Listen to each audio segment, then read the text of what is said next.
With heat in the nation's west and storms across the east, there are warnings in place for residents. But what about our pets? Celebrity vet Dr Katrina Warren joined Sky News host Janie Seal today to discuss how we can keep our pets safe over the festive season. Plenty to talk about. Obviously, we've got the heatwave conditions in Western Australia and the storm. So talking about our pets, there's so much that we have to be mindful of. Let's start with the heat.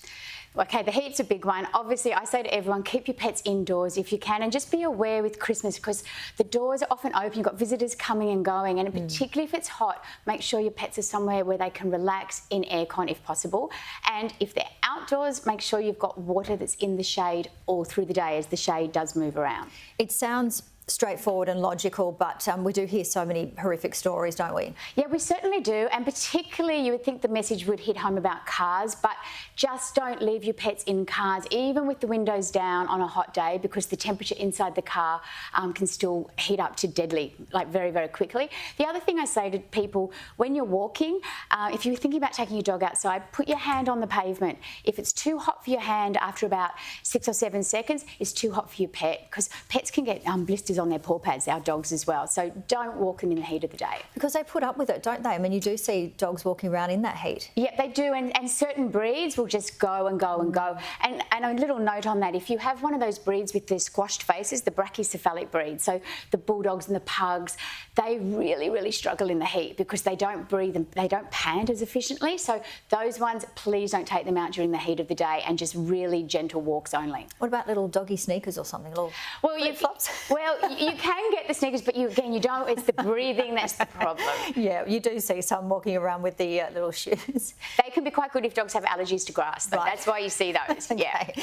And what about bushfire safety and preparation? Yeah, biggest thing people can do if you're in a bushfire area is actually just make an evacuation plan with your family and your friends, and just bring your pets indoors. If you think you're going to evacuate, make sure you have your secure carry cages ready to go and you have a plan. And if you've got medication for your pets, make sure it's in an airtight container. And that, most importantly, my message for the holidays for everyone is to have your pet's ID up to date.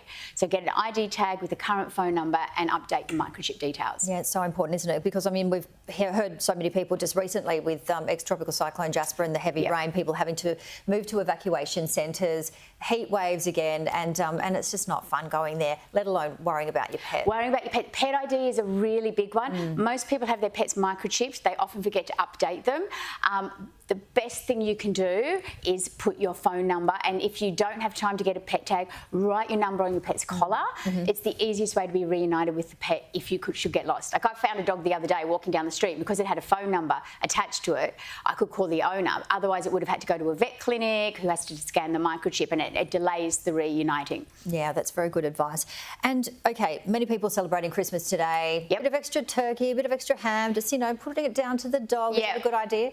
Moderation, okay? Right. So moderation. All of those fatty foods can be bad for dogs. They can give vets are very busy on Christmas Day, and the vets want a holiday too, right? So no fatty food overload, and it can also trigger pancreatitis if you give them a massive fatty meal. So little tiny trims are okay. No cooked bones, because they often get caught in their throat and they can cause all sorts of problems, and no chocolates. And the kids are often the culprit with the chocolates, because they'll get a stash of chocolates or lollies, leave them out, and then you'll get a dog that just burns through the whole lot. I know, and it can be obviously unintentional as well, with so many papers and lollies and all of that spreading around the place. I've done it myself. Or you leave things out, and then my border collie will be like, "Oh, thank you for that." And again, with the chocolates, it's usually with the body size of the animal per how much they consume. So if you've got the little dogs and they get into a stash, it can be quite serious quite quickly. Right. Oh, there's my Chili. Oh, yeah. Now tell us about Chili. Oh, well, Chili, his gift to me this morning was he managed to get covered head to toe in burrs. So he's my border collie. Oh. Took me 30 minutes to get them out of here. And my beautiful cat Leo left me a lovely Christmas vomit this morning. So that was my morning with my pets. But no, they're the best. The pets make us so happy. And I don't know anyone that doesn't have a little gift under the tree for their pets.